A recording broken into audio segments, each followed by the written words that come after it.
Hello ಗೆಳೆಯರೇ, ಎಲ್ಲರೂ ಹೇಗಿದ್ದೀರಿ? ನಾನಂತೂ ತುಂಬಾನೇ ಚೆನ್ನಾಗಿದ್ದೀನಿ. ನೀವು ಕೂಡ ತುಂಬಾನೇ ಚೆನ್ನಾಗಿದ್ದೀರಿ ಅಂತ ಭಾವಿಸ್ತೀನಿ. ಇವತ್ತಿನ ಕತೆ ತುಂಬಾನೇ ಚೆನ್ನಾಗಿದೆ.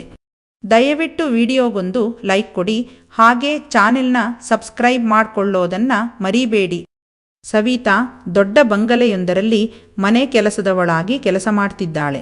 ಆ ಬಂಗಲೆ ಸಿಟಿಯಿಂದ ತುಂಬಾ ದೂರದಲ್ಲಿ ಒಂದು ಗುಡ್ಡದ ಮೇಲಿರುತ್ತೆ. ಅದು ಅಂತಿಂಥ ಬಂಗಲೆ ಆಗಿರಲಿಲ್ಲ, ಅದು ತುಂಬಾ ದೊಡ್ಡದಿತ್ತು. ಆ ಬಂಗಲೆಯ ಓನರ್ ಸುರೇಶ್ ಆ ದಿನ ರಾತ್ರಿ ಸವಿತಾ ಯಾರಿಗೂ ಗೊತ್ತಿಲ್ಲದಂತೆ ಅಲ್ಲೇ 2 ಕಿಲೋಮೀಟರ್ ದೂರದಲ್ಲಿರೋ ವೆಂಕನನ್ನ ಅಲ್ಲಿಗೆ ಕರೆದಿದ್ದಳು. ವೆಂಕ ಲಾರಿ ಡ್ರೈವರ್ ಆಗಿ ಕೆಲಸ ಮಾಡ್ತಿದ್ದ. ಕಿಲೋಮೀಟರ್ ಗಟ್ಲೆ ಡ್ರೈವ್ ಮಾಡಬೇಕಾಗಿರೋದ್ರಿಂದ ಹಾಗೆ ಕುಳಿತಲ್ಲೇ ಕುಳಿತು ಅವನಿಗೆ ಬೆನ್ನು ನೋವು ಬಂದಿರುತ್ತೆ. ಹಾಗಾಗಿ ಅವನು ಆ ಕೆಲಸ ಬಿಟ್ಟಿರ್ತಾನೆ. ಈಗವನು ಪ್ರತಿಷ್ಠಿತ ರಾಜಕಾರಣಿಯೊಬ್ಬರ ರಬ್ಬರ್ ಪ್ಲಾಂಟಿನಲ್ಲಿ ರಬ್ಬರ್ ತೆಗೆಯೋ ಕೆಲಸ ಮಾಡ್ತಿರ್ತಾನೆ. ಅವನಿಗೆ ಅಲ್ಲೇ ಒಂದು ರೂಮ್ ಕೊಟ್ಟಿರ್ತಾರೆ. ಅವನು 10 ತಿಂಗಳಿಗೊಮ್ಮೆ ತನ್ನ ಹೆಂಡತಿ ಮಕ್ಕಳನ್ನ ನೋಡಲು ಊರಿಗೆ ಹೋಗಿ ಬರ್ತಿದ್ದ. ಕೆಲವೊಮ್ಮೆ 2 ತಿಂಗಳಾದ್ರೂ ಆದೀತು. ಹೆಂಡತಿ ಕೂಡ ಪಕ್ಕದಲ್ಲಿ ಇಲ್ದಿರೋದ್ರಿಂದ ಚುಟುಚುಟು ಅನ್ನಿಸ್ತಿರುತ್ತೆ. ಏನೂ ಮಾಡೋಕಾಗ್ದೆ ಉಪವಾಸ ಇರ್ತಿದ್ದ. ಅಂಥ ಸಮಯದಲ್ಲಿ ಅವನಿಗೆ ಸಿಕ್ಕಿದ್ದು ಸವಿತಾ. ಇತ್ತ ಅವಳದ್ದು ಕೂಡ ಸೇಮ್ ಕತೆ. ವೆಂಕ ತಿಂಗಳಿಗೊಮ್ಮೆಯಾದ್ರೂ ಊರಿಗೆ ಹೋಗ್ತಿದ್ರೆ ಸವಿತಾ ಮಾತ್ರ ವರ್ಷಕ್ಕೊಮ್ಮೆ ಹೋಗ್ತಿದ್ಲು. ಮೊದಲೇ ಅವಳು ವಯಸ್ಸಿನ ಹೆಂಗಸಾಗಿರೋದ್ರಿಂದ ಅವಳಿಗೂ ಚುಟುಚುಟು ಅನ್ನಿಸ್ತಿರುತ್ತೆ. ಇಬ್ಬರದ್ದೂ ಕೂಡ ಒಂದೇ ಕತೆಯಾಗಿರೋದ್ರಿಂದ ಅವರಿಬ್ಬರೂ ಬೇಗ ಕನೆಕ್ಟ್ ಆಗ್ತಾರೆ, ಬೇಗ ಹತ್ತಿರ ಕೂಡ ಆಗ್ತಾರೆ. ಅವನು ಕದ್ದು ಮುಚ್ಚಿ ಸವಿತಾಳೊಂದಿಗೆ ಮಲಗಲು ತಿಂಗಳಿಗೆ ಆಗಾಗ ಬರ್ತಾ ಇದ್ದ. ಅದೇ ರೀತಿ ಅವತ್ತೂ ಕೂಡ ಅವನು ಬಂದಿದ್ದ. ಹಾಗೆ ಅವರು ಮಲಗಿರುವಾಗ ಒಂದೇ ಸಮನೆ ಸೌಂಡ್ ಆಗುತ್ತೆ. ಅವಳು ಯಾರೋ ಬಂದ್ರು ಅಂತ ಅಂದ್ಕೊಂಡು ವೆಂಕನ ಹತ್ತಿರ ಸೋಫಾದ ಕೆಳಗೆ ಬಚ್ಚಿಟ್ಟುಕೊಳ್ಳಲು ಹೇಳ್ತಾಳೆ. ಮತ್ತು ಅವಳು ತನ್ನ ಸೀರೆ ಬಟ್ಟೆನೆಲ್ಲ ಸರಿ ಮಾಡ್ಕೋತಾ ಏನು ಅಂತ ನೋಡೋಕ್ ಹೋಗ್ತಾಳೆ. ಆಗ ಅವಳ ಓನರ್ನ ಮೊದಲ ಹೆಂಡತಿ ಮಗ ಫಾಸ್ಟಾಗಿ ಓಡ್ತಿರ್ತಾನೆ. ಅವನ ಹಿಂದ್ಗಡೆ ಸುರೇಶ್ ಕೂಡ ಓಡಿ ಬರ್ತಾರೆ. ಜೋರಾಗಿ ಕೂಗ್ತಾ, ಅವಳು ನನ್ನ 2ನೇ ಹೆಂಡತಿ ಕಣೋ, ನಿನಗೆ ಅಮ್ಮನ ಸಮಾನ, ಹೋಗಿ ಹೋಗಿ ಅವಳ ಜೊತೆ ಮಲ್ಗಿದ್ದೀಯಾ, ನಾಚಿಕೆಯಾಗಲ್ವಾ ನಿನ್ಗೆ ಅಂತ ಬೈತಾರೆ. ಆಗ ಸವಿತಾಗೆ ಗೊತ್ತಾಗುತ್ತೆ ಓನರ್ನ ಮಗ ರಕ್ಷಿತ್ ತನ್ನ ಚಿಕ್ಕಮ್ಮಳ ಜೊತೆ ಕುಚುಕುಚು ಆಟ ಆಡಿದ್ದಾನೆ ಅಂತ. ಅದನ್ನ ನೆನೆದು ಅವಳಿಗೆ ತುಂಬಾನೇ ನಗು ಬರುತ್ತೆ. ಹುಡುಗ ಭಲೇ ಇದ್ದಾನೆ ಅಂತ ಮನಸ್ಸಲ್ಲಿ ಅಂದ್ಕೋತಾಳೆ. ಆಗ ಓನರ್ ಸಿಟ್ಟಿನಿಂದ ರೂಮ್ ಒಳಗೆ ಹೋಗಿ ಬಾಗಿಲು ಹಾಕ್ತಾರೆ. ಸವಿತಾ ಒಳಗಡೆ ಏನ್ ನಡೀತಿದೆ ಅಂತ ಕೇಳಿಸಿಕೊಳ್ಳೋಕೆ ಅವರ ರೂಮಿನ ಬಾಗಿಲ ಹತ್ತಿರ ಹೋಗ್ತಾಳೆ. ಅಲ್ಲಿ ಓನರ್ ತುಂಬಾ ಜೋರಾಗಿ ಕೂಗ್ತಿರ್ತಾನೆ. ಅವನಿಗಾದ್ರೂ ಗೊತ್ತಾಗಲ್ಲ. ಎಮ್ಮೆ ತರ ಬೆಳ್ದಿದೀಯಾ, ನಿನ್ಗೂ ಗೊತ್ತಾಗಲ್ವಾ? ನಿನ್ನ ತಲೆಯಲ್ಲಿ ಸ್ವಲ್ಪಾನೂ ಬುದ್ಧಿ ಇಲ್ವಾ? ಅದ್ಹೇಗೆ ಅವನ ಜೊತೆ ಬಟ್ಟೆ ಹಾಕೊಳ್ದೆ ಮಂಚದ ಮೇಲೆ ಮಲ್ಕೊಂಡೆ? ಅದ್ಹೇಗೆ ಮನಸ್ಸು ಬಂತು ನಿನ್ಗೆ? ಅವನು ನಿನ್ನ ಮಗನ ಸಮಾನ ಕಣೆ. ಅವನಿದ್ದಾದ್ರೂ ಹದಿಹರೆಯದ ವಯಸ್ಸು, ಮನಸ್ಸು ಕಂಟ್ರೋಲ್ ತಪ್ತು ಅನ್ಬೋದು. ನಿನ್ನನ್ನ ನಾನು ಚೆನ್ನಾಗಿ ನೋಡ್ಕೋತಿಲ್ವಾ? ನಿನಗೆ ನಾನು ಚೆನ್ನಾಗಿ ಮಾಡ್ತಿಲ್ವಾ? ಹೋಗಿ ಹೋಗಿ ಅವನ ಜೊತೆ ಮಲಗಿದ್ದೀಯಲ್ಲ ಅಂತ ಜೋರಾಗಿ ಕೂಗ್ತಾನೆ.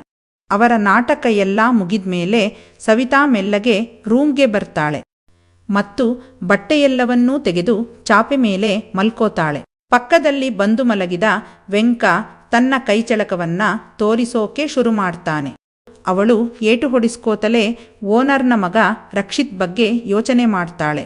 2 ವರ್ಷದ ಹಿಂದೆ ಅವನಿಗೆ ಸರಿಯಾಗಿ 18 ವರ್ಷ ಇರುವಾಗ ಓನರ್ನ ಮೊದಲ ಹೆಂಡತಿ ಅಂದ್ರೆ ರಕ್ಷಿತ್ನ ಅಮ್ಮ ಸತ್ತೋಗ್ತಾಳೆ. ಅವನಿಗೆ ಅಮ್ಮ ಅಂದ್ರೆ ತುಂಬಾನೇ ಪ್ರೀತಿ. ಅವನು ಅವಳಿಗಾಗಿ ಏನ್ ಬೇಕಾದ್ರೂ ಮಾಡ್ತಾ ಇದ್ದ, ತನ್ನ ಜೀವವನ್ನ ಕೂಡ ಕೊಡ್ತಾ ಇದ್ದ. ಹೀಗಿರುವಾಗ ಅವಳ ಅಗಲಿಕೆಯನ್ನ ಅವನಿಗೆ ಸಹಿಸಿಕೊಳ್ಳೋಕೆ ಆಗ್ಲಿಲ್ಲ. ಆದ್ರೆ ಸುರೇಶ್ ಅದರ ಬಗ್ಗೆ ಹೆಚ್ಚು ತಲೆ ಕೆಡಿಸಿಕೊಂಡಿರಲಿಲ್ಲ. ಯಾಕಂದ್ರೆ ಅವನಿಗೆ ಹುಡುಗೀರ ಹುಚ್ಚು ಜೋರಾಗಿತ್ತು. ಹಾಗಾಗಿ ಅವನು 2ನೇ ಮದುವೆಯಾಗೋಕೆ ನಿರ್ಧಾರ ಮಾಡ್ತಾರೆ. ಆದ್ರೆ ತನ್ನ ಅಪ್ಪ 2ನೇ ಮದುವೆಯಾಗೋದು, ಬೇರೆ ಯಾವಳೋ ತನ್ನ ಅಮ್ಮನ ಸ್ಥಾನಕ್ಕೆ ಬರೋದು ಅವನಿಗೆ ಇಷ್ಟ ಇರಲಿಲ್ಲ. ಹಾಗಾಗಿ ಅವನು ಅಪ್ಪ 2ನೇ ಮದುವೆಯಾಗೋದನ್ನ ಆದಷ್ಟೂ ತಡೆಯೋಕೆ ನೋಡ್ತಾನೆ. ಆದ್ರೆ ಅವನಿಂದ ಸಾಧ್ಯ ಆಗ್ಲಿಲ್ಲ. ಆಗವನು ನನ್ನ ಅಪ್ಪ ಯಾರನ್ನೇ ಮದುವೆಯಾಗಿ ಬಂದರೂ ನಾನವರನ್ನ ಅಮ್ಮ ಆಗಿ ಸ್ವೀಕರಿಸಲ್ಲ, ಬದಲಾಗಿ ನನ್ನ ಆಸೆಗಳನ್ನು ಈಡೇರಿಸೋ ನನ್ನ ಮನದರಸಿಯಾಗಿ ಸ್ವೀಕರಿಸ್ತೀನಿ ಅಂತ ಡಿಸೈಡ್ ಮಾಡ್ತಾನೆ. ಅಪ್ಪ ಎರಡನೇ ಮದುವೆಯಾಗಿ ಬಂದ ಹುಡುಗಿನ ಅವನು ನೋಡ್ತಾನೆ. ಅಬ್ಬಬ್ಬಾ, ಅವಳು ತುಂಬಾನೇ ಸುಂದರವಾಗಿರ್ತಾಳೆ. ಅವಳಿಗೆ ಅಷ್ಟೇನೂ ವಯಸ್ಸಾಗಿರ್ಲಿಲ್ಲ, ಹೆಚ್ಚಂದ್ರೆ 25 ವರ್ಷ ಆಗಿರ್ಬೇಕಷ್ಟೆ. ನನ್ನ ಮುದುಕ ತಂದೆಗೆ ಇಷ್ಟು ಚೆನ್ನಾಗಿರೋ ಹುಡುಗಿನ ಅಂತ ಮನಸ್ಸಲ್ಲಿ ಅಂದ್ಕೋತಾನೆ. ಮದುವೆಯಾಗಿರೋದು ಅಪ್ಪ ಆದ್ರೆ ಅವಳನ್ನ ಅನುಭವಿಸೋದು ನಾನು ಅಂತ ದೃಢವಾಗಿ ನಿರ್ಧಾರ ಮಾಡ್ತಾನೆ. ಆಗ ಅವನಿಗೆ ಅನಿಸುತ್ತೆ, ನನ್ನ ಅಪ್ಪ ಇನ್ನೊಂದು ಮದುವೆಯಾಗಿ ಒಳ್ಳೆ ಕೆಲಸ ಮಾಡಿದ್ದಾನೆ ಅಂತ. ಅಪ್ಪನೆದುರಿಗೆ ಅವಳನ್ನ ಅಮ್ಮ ಅಮ್ಮ ಅಂತ ಕರೆದರೂ ಒಳಗೊಳಗೆ ಎಲ್ಲವೂ ನಡೀತಿರುತ್ತೆ. ಓನರ್ ಸುರೇಶ್ ಮತ್ತವನ ಎರಡನೇ ಹೆಂಡತಿಗೆ ಒಂದು ಮಗು ಕೂಡ ಆಗುತ್ತೆ. ಆ ಮಗು ಯಾರದ್ದಾಗಿರಬಹುದು ಎಂದು ಸವಿತಾ ವೆಂಕನ ಜೊತೆ ಮಲಗಿ ಹೊಡೆಸಿಕೊಳ್ಳುತ್ತಲೇ ಯೋಚನೆ ಮಾಡ್ತಿದ್ಲು. ಬಹುಶಃ ಅದು ರಕ್ಷಿತ್ನ ಮಗು ಆಗಿರಬೇಕು ಅಂದ್ಕೊಂಡು ನಗೋಕೆ ಶುರು ಮಾಡ್ತಾಳೆ. ಅವಳು ಆ ನೋವಿನಲ್ಲೂ ನಗ್ತಿರೋದು ವೆಂಕನಿಗೆ ಆಶ್ಚರ್ಯ ಅನ್ನಿಸ್ತಿರುತ್ತೆ. ಇಷ್ಟು ದಿನ ಮಾಡುವಾಗ ಅವಳು ನೋವು ನೋವು ಅಂತ ಅವನನ್ನ ದೂರ ತಳ್ತಿದ್ಲು. ಅವನು ಯಾಕೆ ನಗ್ತಿದ್ಯಾ, ನಾನು ಹೊಡಿತಿರೋದು ನಿನಗೆ ನೋವಾಗ್ತಿಲ್ವಾ ಅಂತ ಕೇಳ್ತಾನೆ. ಆಗ ಸವಿತಾ, ಹಾಗಲ್ಲ ಕಣೋ, ನಾನು ಬೇರೆ ಏನೋ ನೆನೆಸ್ಕೊಂಡು ನಗ್ತಾಯಿದ್ದೀನಿ, ನೀನು ಚೆನ್ನಾಗಿ ಮಾಡು ಅಂತ ಹೇಳ್ತಾಳೆ. ಅವರಿಬ್ರು ಎಲ್ಲಾ ಮುಗಿಸ್ಕೊಂಡು ಮಲಗುವಾಗ ರಾತ್ರಿ 2 ಗಂಟೆ ಆಗಿರುತ್ತೆ. ನಂತರ ಬೆಳಗ್ಗಿನ ಜಾವ 5 ಗಂಟೆಗೆ ಎದ್ದ ವೆಂಕ ಮನೆ ಕಡೆಗೆ ಹೊರಡ್ತಾನೆ. ಅವನು ಎದ್ದು ಹೋಗಿದ್ದು ಸವಿತಾಳಿಗೂ ಕೂಡ ಗೊತ್ತಿರಲ್ಲ. ಎದ್ದು ನೋಡ್ದಾಗ ವೆಂಕ ಇರಲ್ಲ. ಅವಳು ತಡವಾಯಿತು ಎಂದು ಬೇಗ ಬೇಗ ಎದ್ದು ನಿತ್ಯ ಕರ್ಮಗಳನ್ನು ಮುಗಿಸಿ ಗಾರ್ಡನ್ನಿಗೆ ನೀರು ಬಿಡ್ತಾಳೆ. ನಂತರ ಅಡುಗೆ ಮನೆಗೆ ಬಂದು ಮಟನ್ ಬಿರಿಯಾನಿ ಮಾಡಲು ಎಲ್ಲವೂ ಸಿದ್ಧತೆ ಮಾಡ್ತಾಳೆ. ಹಿಂದಿನ ದಿನ ರಾತ್ರಿ ಕಟ್ ಮಾಡಿಸಿಕೊಂಡು ತಂದಿದ್ದ ಮಟನ್ ಇತ್ತು. ಆ ಮಾಂಸವನ್ನು ಚೆನ್ನಾಗಿ ತೊಳೆದು ಎಲ್ಲ ಪದಾರ್ಥಗಳನ್ನು ಹಾಕಿ ಜೊತೆಗೆ ಬಾಸುಮತಿ ಅಕ್ಕಿಯನ್ನ ಕೂಡ ಹಾಕಿ ಕುಕ್ಕರಿನಲ್ಲಿ ದಮ್ ಕಟ್ಟಿಸ್ತಾಳೆ. 5-6 ವಿಸಿಲ್ ಕೂಗಿದ ನಂತರ ಒಲೆ ಮೇಲಿಂದ ಕುಕ್ಕರನ್ನು ತೆಗೆದು ಓಪನ್ ಮಾಡ್ತಾಳೆ. ಆಗ ಇಡೀ ಮನೆಯು ಬಿರಿಯಾನಿಯ ಸುವಾಸನೆಯಿಂದ ಕೂಡುತ್ತೆ. ಮಲಗಿದ್ದ ಸುರೇಶ್ ಮತ್ತು ಅವನ ಹೆಂಡತಿಗೂ ಆ ವಾಸನೆ ಮೂಗಿಗೆ ಬಡಿಯುತ್ತೆ. ಇಷ್ಟು ದಿನ ಅವರಿಬ್ಬರೂ ಹಾಸಿಗೆ ಮೇಲಿಂದ ಎದ್ದ ಕೂಡಲೇ ಒಂದು ಆಟ ಶುರು ಮಾಡ್ತಿದ್ರು. ಆದ್ರೆ ಹಿಂದಿನ ರಾತ್ರಿ ನಡೆದ ಇನ್ಸಿಡೆಂಟ್ನಿಂದ ಅವರಿಬ್ಬರ ನಡುವೆ ಬಿರುಕು ಮೂಡಿತ್ತು. ಇತ್ತ ಬಿರಿಯಾನಿಗೆ ಬೇಕಾದ ಗ್ರೇವಿ ಮಾಡಿದ ಸವಿತಾ ತಾನು ರೆಡಿ ಮಾಡಿದ ಅಡಿಗೆಯನ್ನ ಡೈನಿಂಗ್ ಟೇಬಲ್ ಮೇಲೆ ತಂದಿಡ್ತಾಳೆ. ಫ್ರೆಶ್ ಆಗಿ ಬಂದ ಅವರಿಬ್ಬರೂ ಸವಿತಾ ಮಾಡಿದ ರುಚಿ ರುಚಿಯಾಗಿರೋ ಬಿರಿಯಾನಿಯನ್ನ ಸವಿತಾರೆ. ಬಿರಿಯಾನಿ ತಿಂದ ಮೇಲೆ ಸವಿತಾಳ ಕೈರುಚಿಯನ್ನ ಸುರೇಶ್ ಮನಸಾರೆ ಹೊಗಳ್ತಾನೆ. ಅಷ್ಟರಲ್ಲಿ ಅವನ ಮೊಬೈಲ್ ರಿಂಗಣಿಸುತ್ತೆ.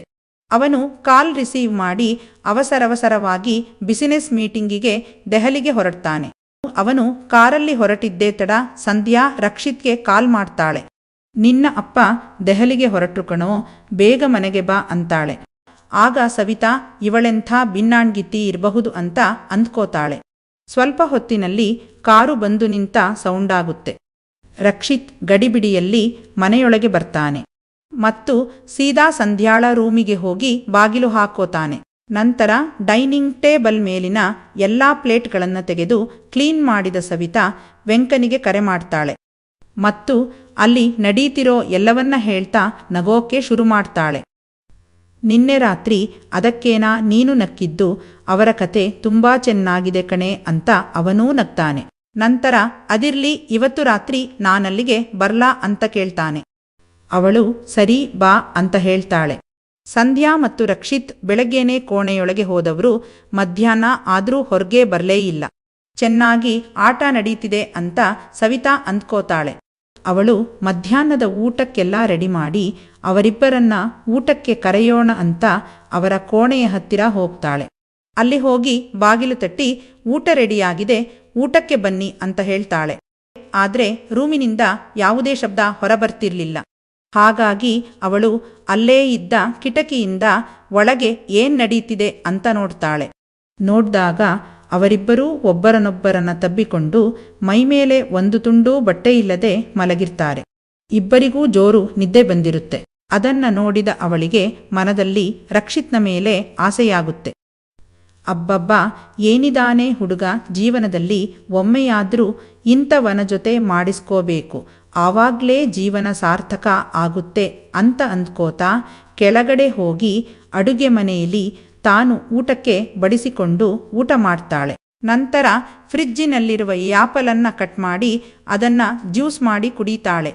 ನಂತರ ಅವಳಿಗೆ ತನ್ನ ಆಸೆಗಳನ್ನು ಕಂಟ್ರೋಲ್ ಮಾಡೋಕ್ಕಾಗದೆ ಸೀದಾ ವೆಂಕನ ಮನೆಗೆ ಹೋಗ್ತಾಳೆ. ಅಲ್ಲಿ ಹೋಗಿ ನೋಡಿದ್ರೆ ವೆಂಕ ಇರಲ್ಲ.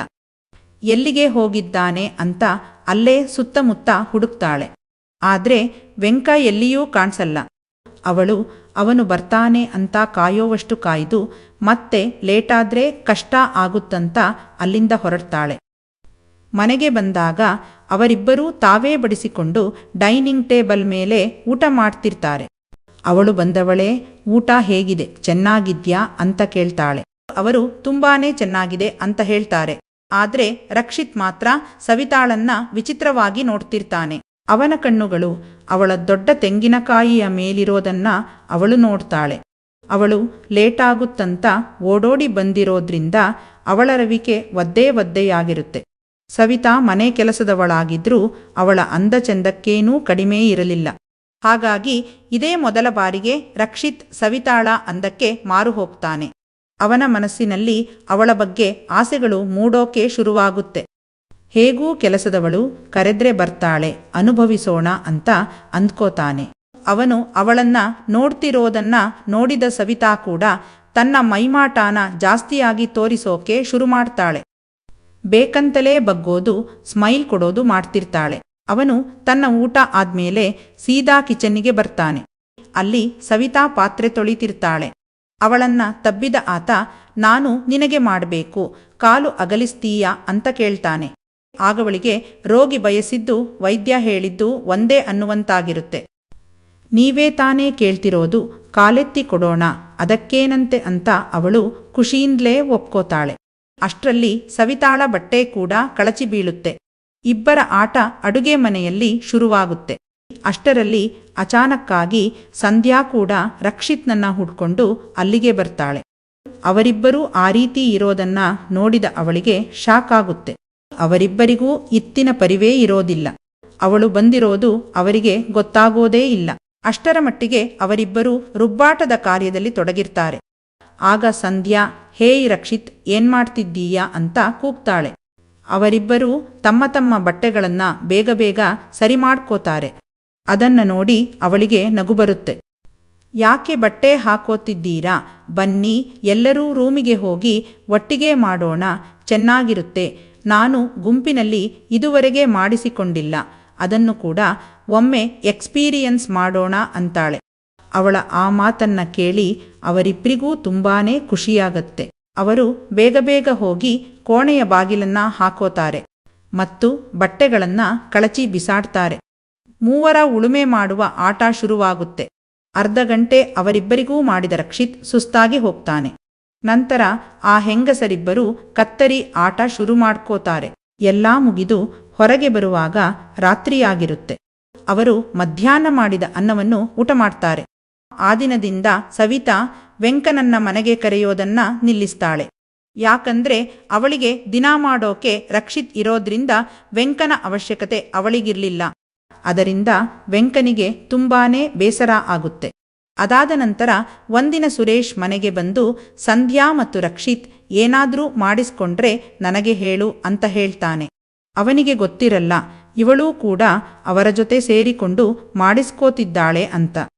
ಅವಳು ಸರಿ ಅಂತ ಒಪ್ಕೋತಾಳೆ.